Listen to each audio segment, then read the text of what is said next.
Hello guys, welcome to my channel, and this is my new channel.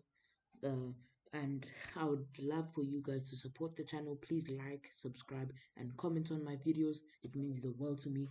And today we are going to be, or I'm going to be teaching you guys the Caro-Kann defense, which is opening in chess for the black pieces. And let's get right into it. So the Caro-Kann piece, the Caro-Kann defense starts after e4 and c6, and this is the Caro-Kann defense. And then, so there's a few moves or variations that can happen in the Caro-Kann defense. So we'll look at the main move, which is to go pawn to d4, and now these pawns control a lot of the center, and then you strike back in the center with d5, striking white's beautiful center. And then there's a few ways white can respond. They have one, two, three, four options, and we're gonna look at all of them. So the first one is the main variation is to go knight f3, knight c3, and then black is always have to take here, and then knight takes back. And then there's a few ways of playing this. The old main line is this, but I'm gonna teach you guys the new and updated main line, which is knight f6, and white has to take, otherwise it gives you a bit of an advantage. And after they take, you take with your e pawn, not g. And then here your pieces will be developed like this, and then your bishop will depend where it goes. Knight will always go on d7, and so it can go knight f3, quite a popular move. And never rush for stuff like this, and first make sure your king is castled before you go bishop g4 in the future. So you wanna put your bishop on d6. That's where your dark squared bishop wants to go. Nice here. White follows with bishop d3, castle, castle, and now bishop d4 is good because there's nothing that is happening to your king here because it's safely castled. Maybe then they have a bad bishop here, so they'll try to fix that, or they can just kick your bishop here, where you respond here, keep the pin, then you put your pieces like this. uh, Maybe they'll go rook e1 to control the open file. You can oppose the open file, and then for example they have to take, if, or even bishop e2, but that's an ugly move. So let's say they take, you take bishop e3, and then you're gonna go knight d7, and from here on you have smooth sailing. You've completed the opening phase, everything's good, you have a good pin, you have very strong bishops. This knight has lots of potential in the future to get to nice squares like d5, like this, and you have a very good position. And then your plans in this would be to use this doubled pawns on the king side to your advantage, and maybe if when the time is right, expand them with maybe some h5 ideas. And that's it for that variation basically. And then our next variation is if they push. So if they push, the there's the main line which goes bishop f5, but I want to teach you a sideline that could catch your opponent off guard and give you some quick, easy positions which will be winning. So pawn c5 looks like a sacrifice, but if they take, your idea is to go knight c6, and if they just defend the pawn, then you pin the knight. Now you're threatening to take. And if they defend again, now you go e6, and you can see the evaluation already knows this is winning for the black pieces. You have a very big advantage here. This pawn is going to fall here. Your knight is going to get to f5 at some point. You're going to get this pawn back. They can't hold on to it anymore. There's no good way. If they want to hold on to it with the bishop, then they lose that pawn.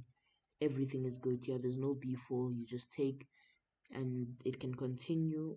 So that's why you're winning here. That's why your opponents shouldn't be this greedy. And instead, if they're smart and they know what they're doing, they'll probably go for the main line, which is to go c3 and hold on to their nice structure, which after you respond with knight c6, uh, you want to take. Here's the idea. The main move is knight f3, which after you take, and then go bishop g4. White responds with bishop e2, and you go either takes and here, but I recommend e6 being a bit better. So whites can castle or go knight bd2. I think castle's quite better. And then you go knight e7. Make sure you don't want to rush out this bishop here, because you're scared it's not going to be developed. They're just going to kick it away. You come here to a4, and then b4, and then you're forced back to a bad square. Don't worry about this bishop for now. Just go here. Let's say knight goes to b2 now. Just hold on to that. Then you go knight f5, and if they go h3, then you can already start to see that after moves like this bishop e2, they can't really bring up their bishop, because this is your whole idea, to get two knights that are really nicely looking at this pawn.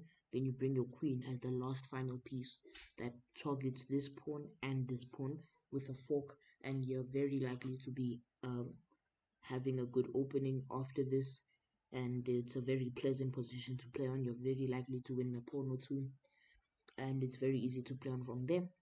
And that's it for that variation. And the next move that they can play is I think, did we look at takes? No. So yeah, takes, which is the exchanged variation. And the way you play this, you take, obviously you can't take with your queen, because then you give them tempo with knight c3, which is bad. So after takes, just take with the pawn. And there's a few ways they can play it. I'm going to teach you two variations because they're the main.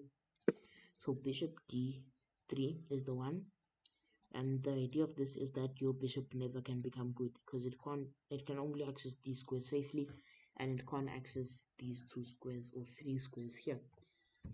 So you continue knight c6, attacking a pawn.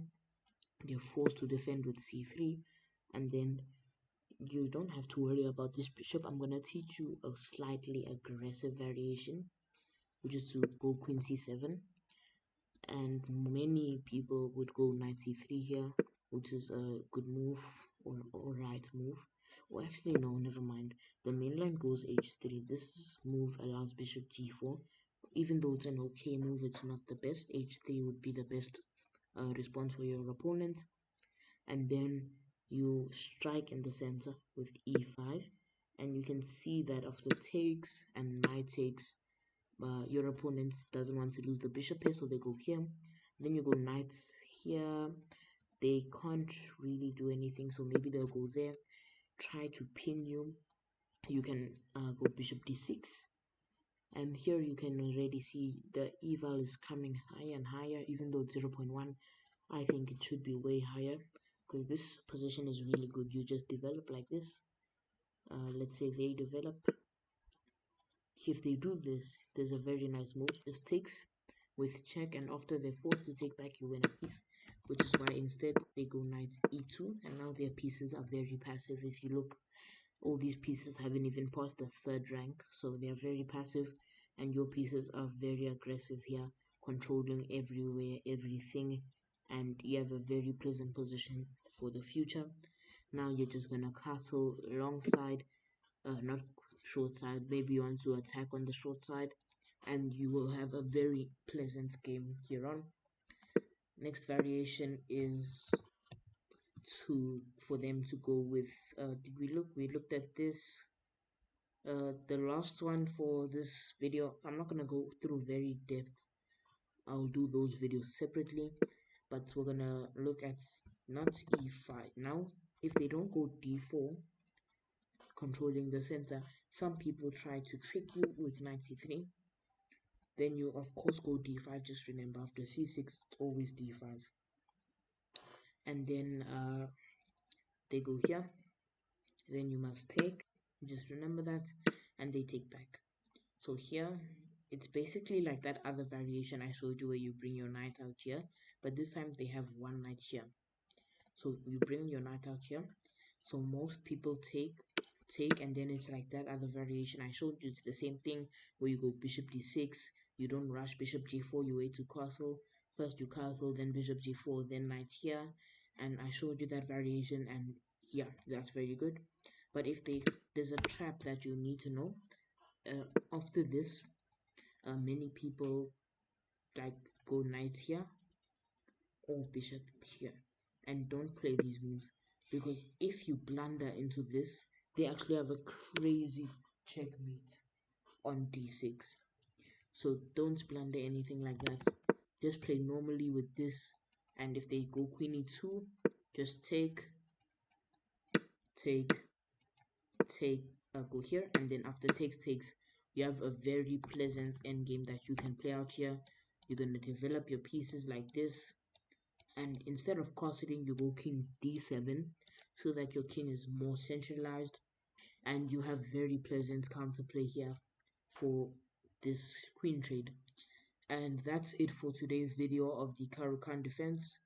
Thank you for watching, and please like and subscribe. I'll see you in the next one.